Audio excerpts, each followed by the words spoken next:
आप देख रहे हैं देश लाइव, देश की आवाज। नमस्कार दोस्तों, स्वागत है आपका देश लाइव में और आपके साथ मैं हूं आशिमा त्यागी। दोस्तों, बीजेपी की बंगाल फतह का साइलेंट मास्टरमाइंड, 1,75,000 बैठकें और 5,000 शाखाएं, तो आज आरएसएस के चक्रव्यूह में कैसे फंस गई टीएमसी, इस वीडियो के माध्यम से मैं बताऊंगी आपको।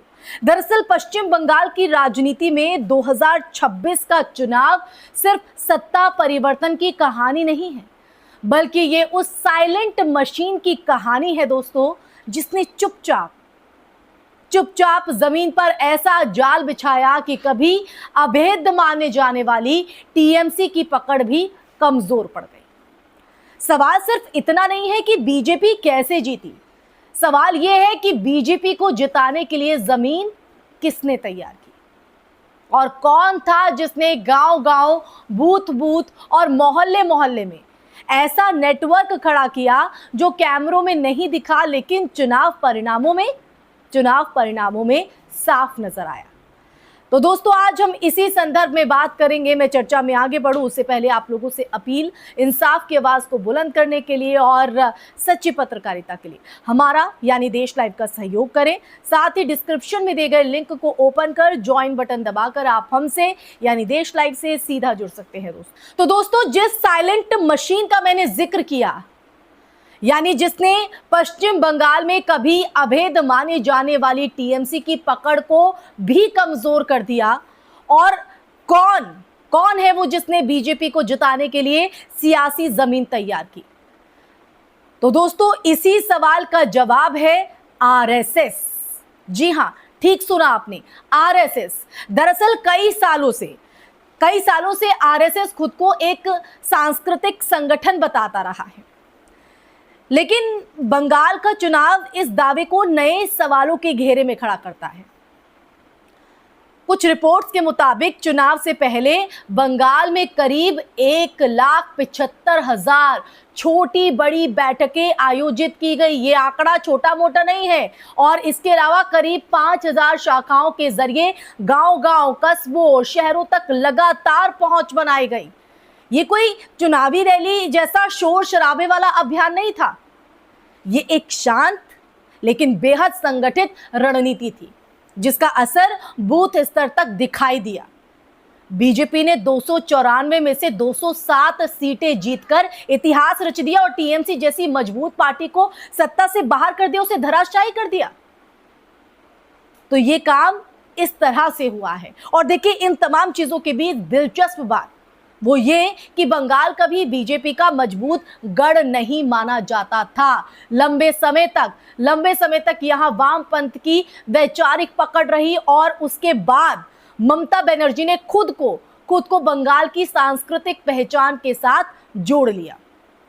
और बीजेपी के पास यहां मजबूत स्थानीय कैडर तक नहीं था, आप समझ रहे हैं। लेकिन आरएसएस ने धीरे धीरे वही खाली जगह भरना शुरू किया और शाखाएं केवल व्यायाम, प्रार्थना का केंद्र नहीं रही, बल्कि वो सामाजिक संपर्क, वैचारिक प्रशिक्षण और इसके अलावा राजनीतिक नेटवर्किंग का जो माध्यम है वो भी बन गई। और चुनाव आते आते ये जो नेटवर्क है, यही नेटवर्क बीजेपी का सबसे बड़ी ताकत बन गया।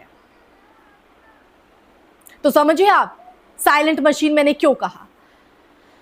और राजनीति की जब बात होती है, तो राजनीति में चुनाव केवल भाषणों और चेहरों से नहीं जीते जाते हैं। चुनाव जीतने के लिए लगातार मौजूद रहना पड़ता है, ग्राउंड लेवल पर काम करना पड़ता है, वहां पकड़ बनानी पड़ती है, लोगों के बीच एक भरोसा कायम करना पड़ता है। बीजेपी ने बंगाल में यही मॉडल अपनाया दोस्तों। और एक तरफ हिंदुत्व, सीमा सुरक्षा, घुसपैठ और सीएए जैसे मुद्दों को मुखर होकर लगातार उठाया गया, और दूसरी तरफ बूथ मैनेजमेंट को बेहद मजबूत बनाया गया।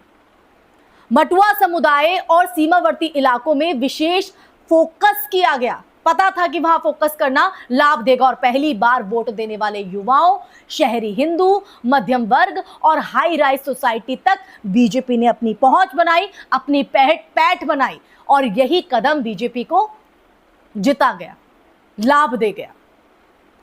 दोस्तों, अमित शाह पहले भी उत्तर प्रदेश में आरएसएस के बूथ नेटवर्क का इस्तेमाल कर चुके हैं और बंगाल में भी उसी रणनीति का विस्तार दिखाई दिया। फर्क सिर्फ इतना था कि बंगाल में इसे और ज्यादा आक्रामक तरीके से लागू किया गया। और शायद टीएमसी यही समझने में विफल हो गई, चूक गई कि बीजेपी केवल एक राजनीतिक पार्टी नहीं है, उसके पीछे एक वैचारिक सामाजिक ढांचा भी मौजूद है जो चुनाव हारने के बाद भी खत्म नहीं होता है। और यही कारण है कि बीजेपी ने बंगाल में केवल वोट प्रतिशत नहीं बढ़ाया, बल्कि समाज के नए हिस्सों में प्रवेश भी किया। तो इस चुनाव पर विवाद भी कम नहीं रहे हैं। विपक्ष ने वोटर लिस्ट संशोधन, ईवीएम और चुनाव आयोग की निष्पक्षता पर सवाल उठाए बहुत जोरों शोरों से। ममता बनर्जी ने भी इसे लोकतंत्र के खिलाफ साजिश तक कहा। आपने सुनी भी होगी ममता बनर्जी की बाइट्स। लेकिन इन आरोपों से अलग अगर संगठनात्मक दृष्टि से देखा जाए तो ये साफ दिखाई देता है कि बीजेपी और आरएसएस ने बंगाल में सालों तक लगातार मेहनत की। और ये अचानक आई राजनीतिक आंधी नहीं है, बल्कि लंबे समय से तैयार किया गया एक कैडर मॉडल था। और देखिए, सबसे दिलचस्प विडंबना यह है कि कभी ममता बनर्जी खुद आरएसएस की तारीफ कर चुकी हैं। एनडीए के दौर में उन्होंने आरएसएस को राष्ट्रवादी संगठन बताया था, ममता बनर्जी ने। लेकिन राजनीति में जो स्थायी दोस्ती नहीं होती है, केवल स्थायी हित होते हैं। और आज वही आरएसएस बंगाल में टीएमसी के सबसे बड़े वैचारिक प्रतिद्वंदी के रूप में खड़ा दिखाई देता है, जिसने टीएमसी के अभेद किले को धराशायी कर दिया, उसे भेद दिया। तो असल में बंगाल चुनाव ने भारतीय राजनीति की एक बड़ी सच्चाई उजागर कर दी। और आज चुनाव केवल नेताओं की लोकप्रियता से नहीं जीते जाते हैं। चुनाव जीतने के लिए एक ऐसा संगठन चाहिए जो हर मोहल्ले, जो हर मंदिर, हर क्लब और हर बूथ तक पहुंच रखता हो। ऐसा नेटवर्क जो चुनाव खत्म होने के बाद भी सक्रिय रहे। दोस्तों, बीजेपी के लिए बंगाल में ये जो भूमिका है वो आरएसएस ने निभाई। और तभी तो देखिए कि बीजेपी की आंधी वहां पर देखी गई। तो देखिए, ग्राउंड पर उतरकर लोगों तक पहुंच बनाकर तभी जीता जा सकता है। तो ऐसे में अब सवाल सिर्फ बंगाल तक सीमित नहीं है। सवाल दोस्तों यहां पर यह है कि अगर आरएसएस खुद को गैर राजनीतिक संगठन कहता है तो फिर देश के सबसे बड़े चुनावी अभियानों में उसकी भूमिका इतनी निर्णायक क्यों दिखाई देती है? अगर राजनीति से इसका कोई लेना देना नहीं है, कोई संबंध नहीं है, तो हर बड़ी चुनावी जीत के पीछे उसका संगठनात्मक ढांचा क्यों मौजूद रहता है?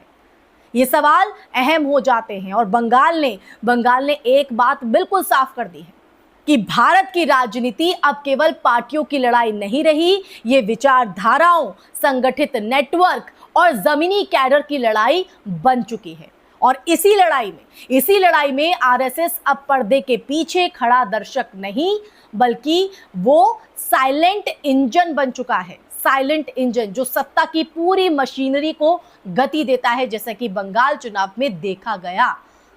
तो दोस्तों, ये वो सच्चाई है, ये वो छुपी हुई चीज थी जो शायद आप तक नहीं पहुंच रही थी, लेकिन देश लाइव ने आपको पूरी सच्चाई बताई है।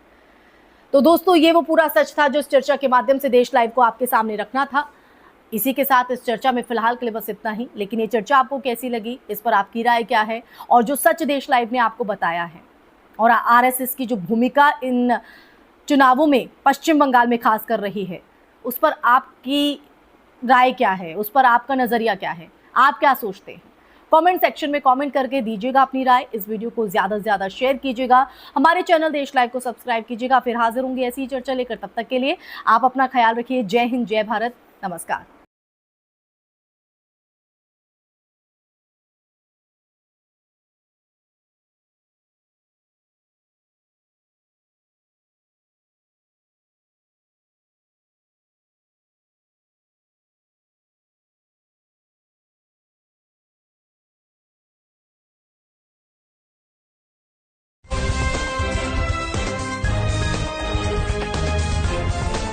देश और दुनिया की तमाम छोटी और बड़ी खबरों के लिए हमारे चैनल को सब्सक्राइब करना न भूलें और बेल का बटन जरूर दबाएं।